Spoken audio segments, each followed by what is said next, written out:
E aí, pessoal, bem-vindos de volta a mais um episódio do podcast Bryce Crawford. Eu sou o Bryce e hoje temos um episódio tão emocionante. Vamos falar sobre a liberdade do pecado. Este é um tópico e um assunto sobre o qual muitas pessoas têm receio de falar.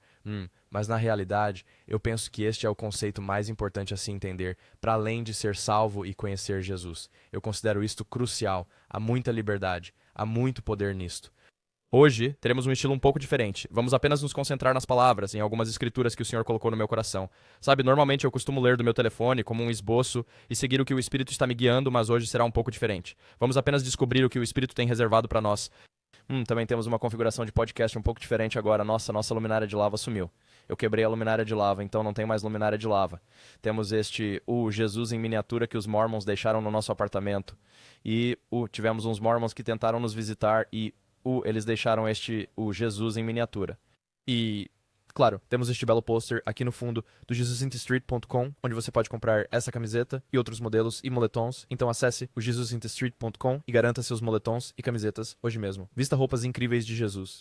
O patrocinador oficial, não oficial, do podcast é JesusInTheStreet.com, porque é o meu site. E então, se você quiser apoiar o que estamos fazendo, nosso ministério, apoia-o de tal forma, vá conferir o site JesusInTheStreet.com. Vai pegar algo irado. Mas de agora em diante, vamos falar sobre a liberdade do pecado. Isso é crucial, porque em João 8, Jesus diz algo muito importante. Em João 8. Em João 8, Jesus diz: "E conhecereis a verdade, e a verdade vos libertará." Vejam, vamos dar uma olhada bem rápida em João 8, porque João 8 é um capítulo muito poderoso, ok? Jesus está conversando com os fariseus e os discípulos aqui. E ele diz: "E conhecereis a verdade, e a verdade vos libertará." E Jesus lhes respondeu mais uma vez. Ele diz: em verdade vos digo, todo aquele que pratica o pecado é escravo do pecado. Orseristei.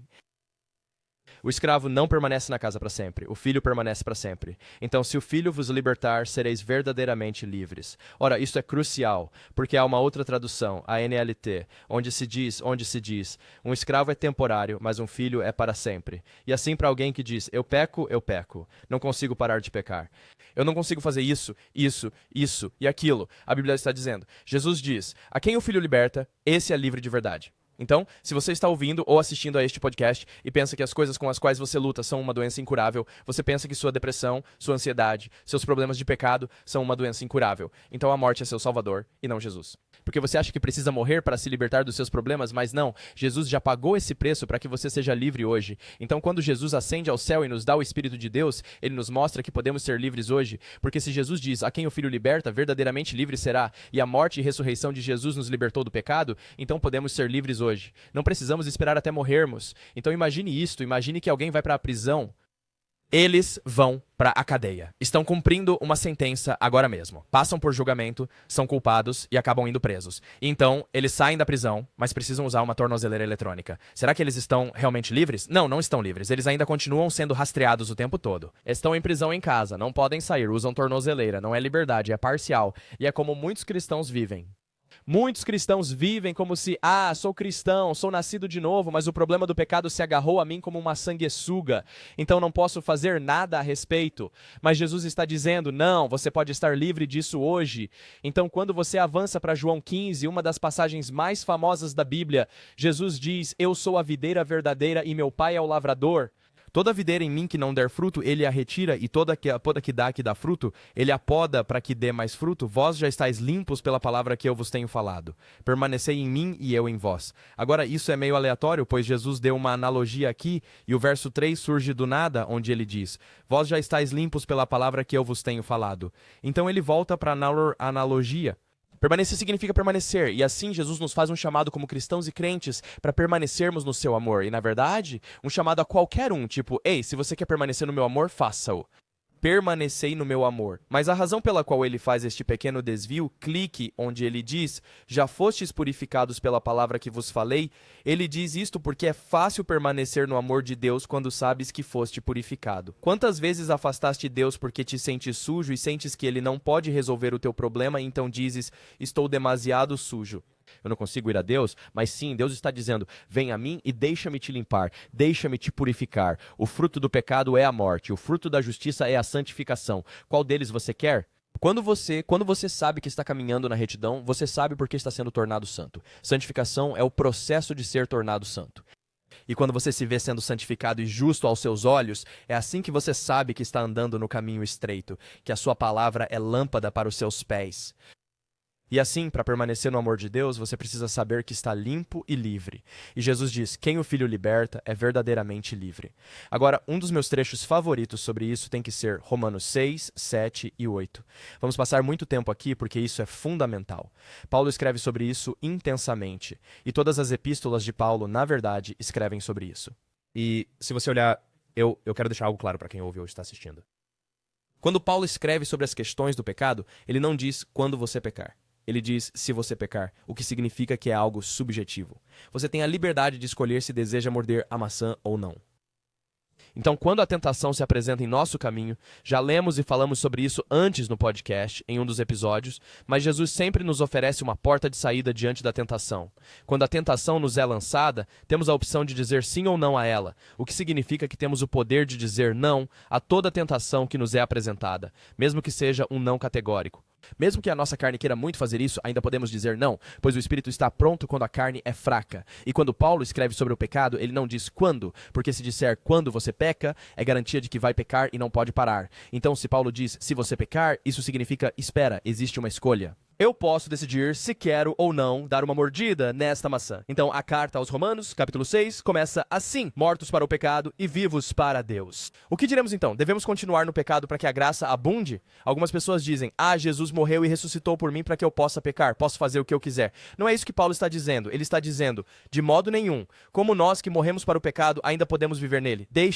Agora, deixe-me fazer-lhe uma pergunta. Se você, como crente, morreu para o pecado, então cada vez que você peca, você está apenas chacoalhando um corpo morto. Quando você nasce de novo, é chamado de nascer de novo, seu velho eu morreu e ele te dá uma nova vida. E se você pecar, não quando, porque não estou profetizando isso sobre você, se você pecar, Satanás vai tentar te convencer que você ainda é seu velho eu. Mas na realidade, Jesus está tentando te mostrar que você está sacudindo um corpo morto, porque você está tentando desenterrar um corpo morto que está na terra e não há paz suficientes para desenterrá-lo. É isso que ele tenta fazer, é isso que Satanás tenta que você faça.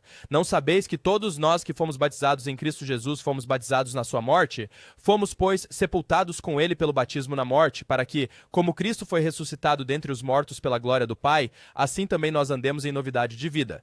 Nova vida é o que vos foi dado, liberdade do pecado.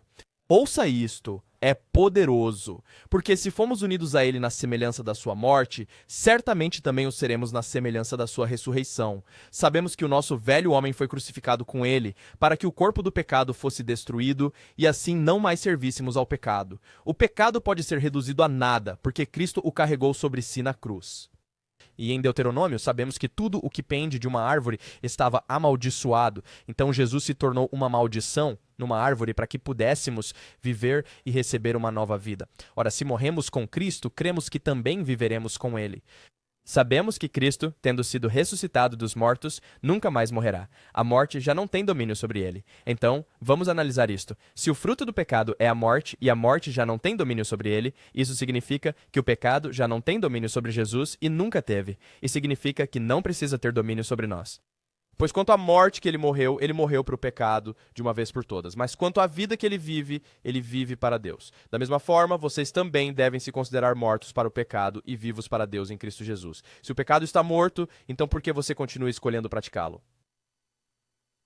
Sejamos francos. Bryce, você não sabe pelo que eu passei. Eu não consigo parar. Eu quero dizer que está em mim é que eu simplesmente não consigo parar de fazer isso. Vamos ser realistas. Você tem uma mente carnal e Provérbios 14:12 diz: há um caminho que parece certo ao homem, mas no fim ele leva à morte. Toda vez que você peca, está escolhendo satisfazer os desejos da carne.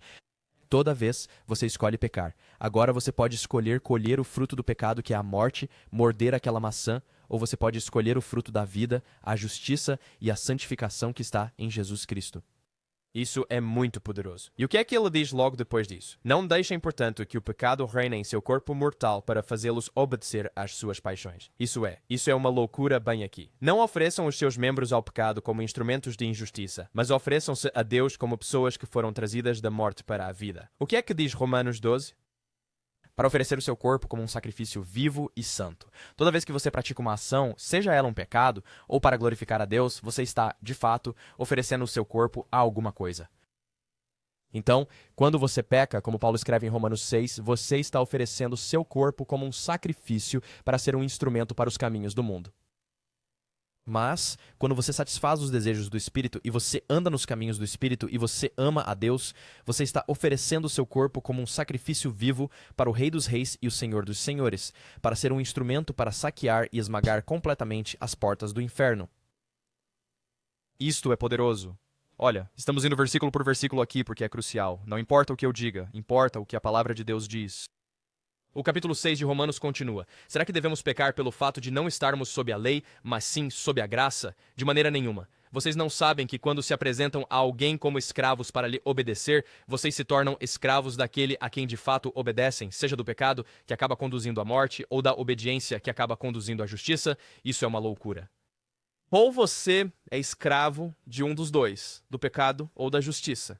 Agora eu quero pular para Romanos 7, porque isso é incrível, isso é muito incrível. Eu amo Romanos 7 e experimentei muita liberdade quando ouvi isso. Romanos 7, sendo libertados da lei, ou não sabeis, irmãos, pois estou falando com aqueles que conhecem a lei, que a lei obriga uma pessoa apenas enquanto ela vive. Agora ele vai dar um exemplo de um marido e uma esposa. E diz, da mesma forma, irmãos, no versículo 4, vós também morrestes para a lei por meio do corpo de Cristo, para que vos torneis de outro, daquele que ressuscitou dos mortos, a fim de que demos fruto para Deus. Porque quando vivíamos na carne, as nossas paixões pecaminosas, despertadas pela lei, operavam em nossos membros para produzir fruto para a morte. Mas agora fomos libertados da lei, tendo morrido para aquilo que nos mantinha cativos, para que servamos de uma nova maneira a do Espírito, e não da maneira antiga do código escrito. Agora, quando Deus deu a lei, as 613 leis, a lei estava sobre a cabeça dos israelitas. Eles estão olhando para a lei, tentando obedecer à lei e trabalhar para serem justos, e se eles errarem uma vez, eles têm que sacrificar um animal. Agora, a segunda metade de Romanos 7 fala sobre como a lei não é má. A lei não é má, mas foi isso que Jesus Cristo fez na cruz. Ele tirou a lei de estar sobre nós para estar em nós. Vou dar um exemplo. Quando eu era jovem, dormia na casa de amigos e era muito ciumento com o meu telefone. Certo? Eu dizia, vou ao banheiro, não escondam meu telefone. Eu ia ao banheiro, voltava e eles escondiam meu telefone. Por que eles escondiam meu telefone? Porque eu disse para não esconderem. Impus uma lei e a lei os instigou ao pecado e a ocultar de mim. Então, às vezes, quando olhamos para uma lei e alguém nos diz para fazer e não fazer algo, isso nos faz querer fazer o completo oposto. É isso que Paulo está dizendo. Mas então ele diz, estava sobre você. Mas então o que diz? Acabamos de ler. Diz assim, tá? Nossas paixões pecaminosas despertadas pela lei agiam em nossos membros para dar frutos para a morte, mas agora estamos livres da lei. Então, por causa da morte e ressurreição de Jesus, a lei não está sobre nós, a lei está em nós. Jesus resumiu todas as 613 leis no maior mandamento. Amar o Senhor teu Deus com todo o teu coração, alma, mente e força. E se esse for o foco principal da nossa vida, vivendo como Jesus, então a lei se manifestará naturalmente através de nós, porque a lei está escrita na tábua do nosso coração e a lei está em nós.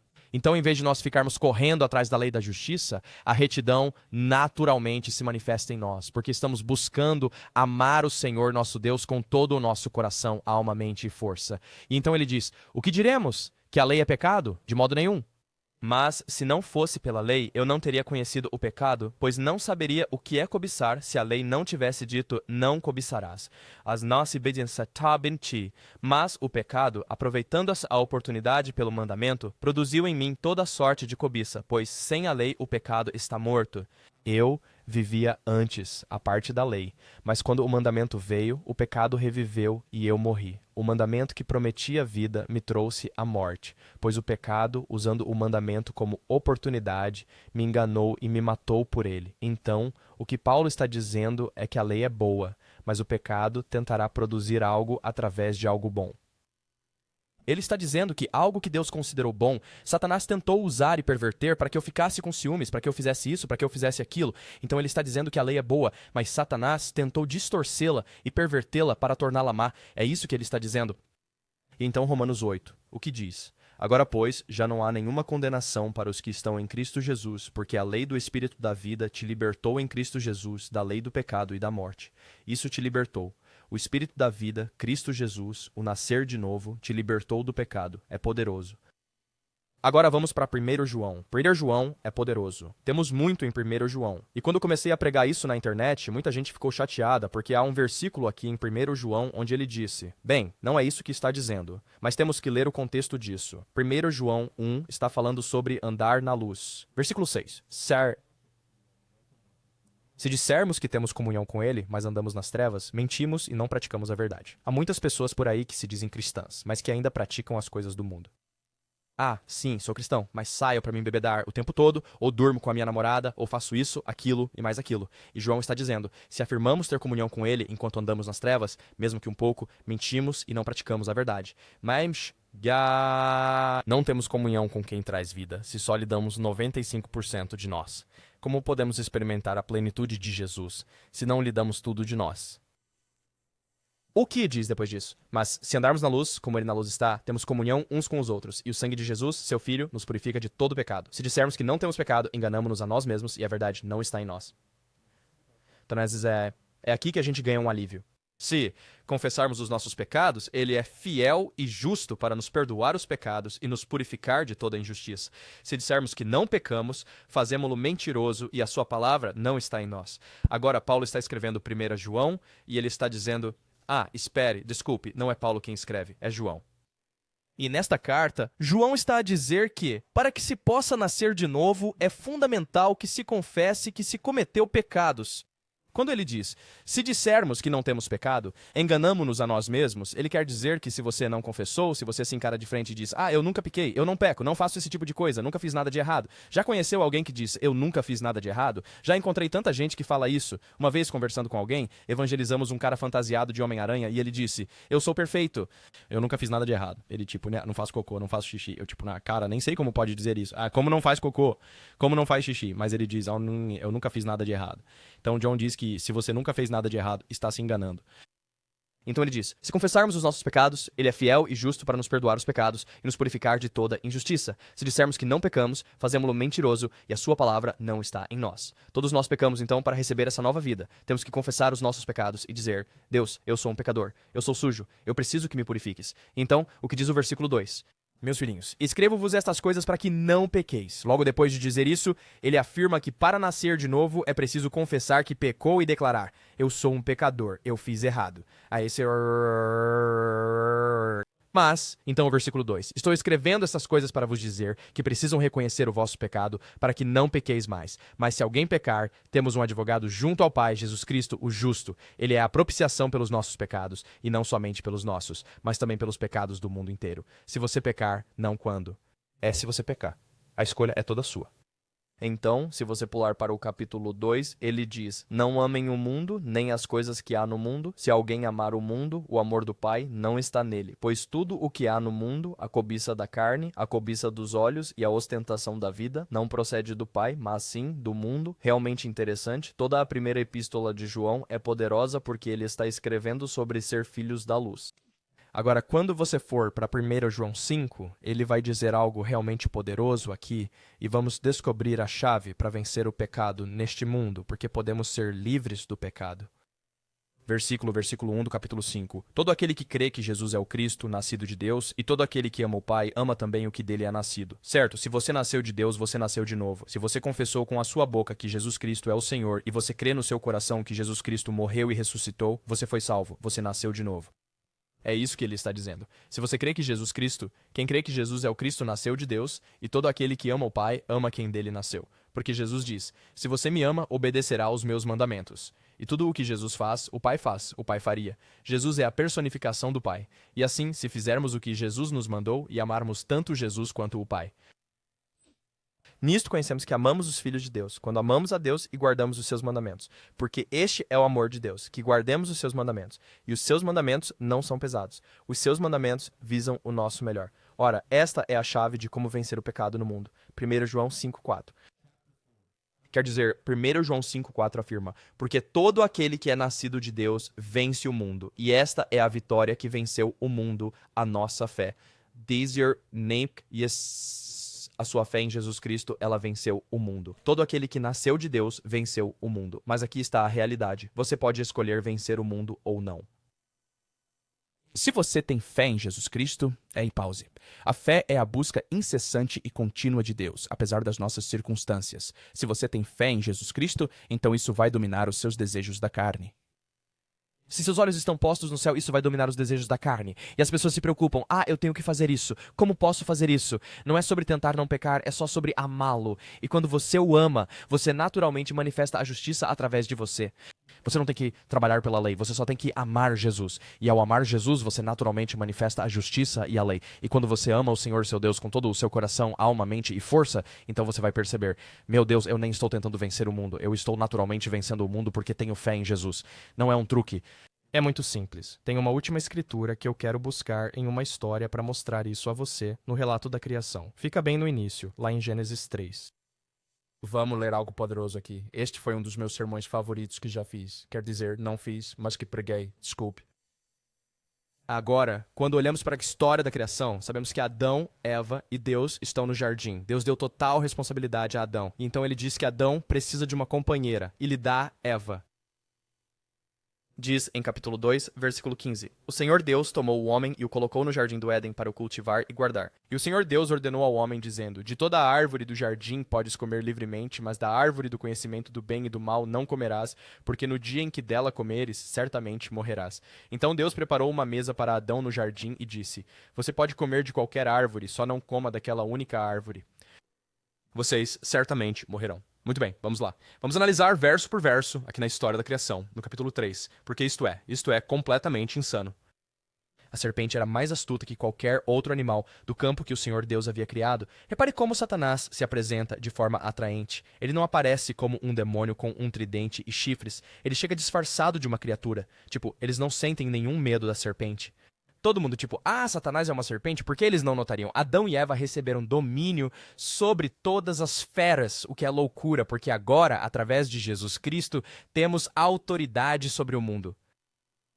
Então, a mesma autoridade que Deus deu a Adão sobre as feras das criaturas do jardim, nós temos essa mesma autoridade. E, hipoteticamente, se Adão tem autoridade sobre as feras do jardim e Satanás é uma serpente no jardim, então isso significa que nós temos a mesma autoridade que Adão tinha sobre o pecado no mundo.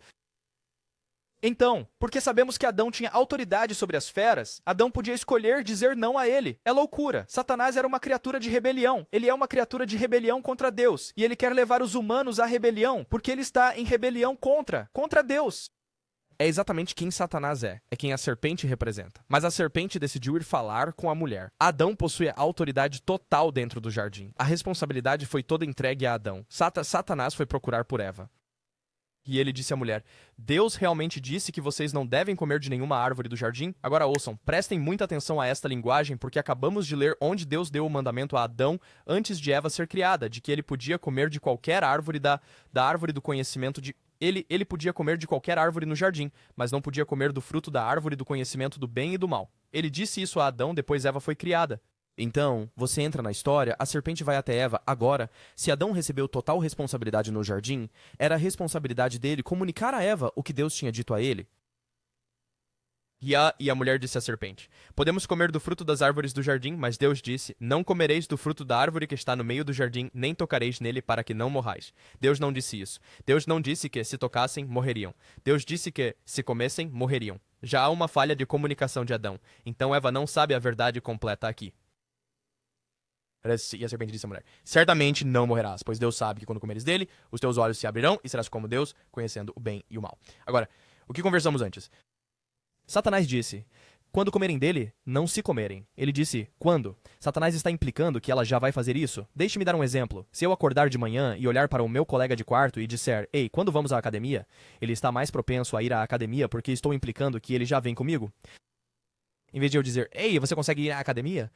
Não sei, não consigo hoje, eu não estou muito afim. Mas se eu disser: Ei, quando vamos à academia? Estou a implicar que ele vem comigo de qualquer jeito. Então, quando Satanás diz: Quando você comer disso, ele está forçando a mão de Eva.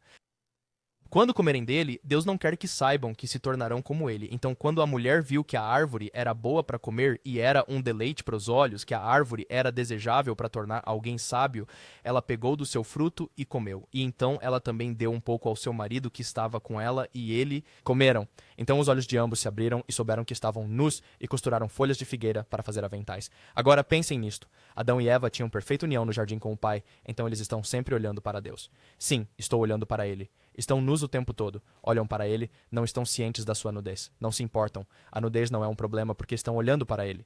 Então eles olham para frente porque a serpente está à frente deles com uma maçã e tentação. Você devia morder a maçã. Eles estão olhando para frente e então, quando mordem a maçã, olham para si e percebem que estão nus. Então, quando Jesus te faz nascer de novo, ele tira o seu queixo de olhar para a sua nudez, para o seu ego e para o seu egoísmo, cheio de si mesmo. Você se olha e percebe que está nu, culpado e com vergonha, pois culpa, medo e vergonha entram e se cobrem com panos e se escondem de Deus. Ele toca o queixo deles, ele toca o nosso queixo ao renascermos e levanta o rosto para olharmos para ele, apontando para ele, pois ele sabe que estamos livres do pecado. Ele quer nos mostrar isso.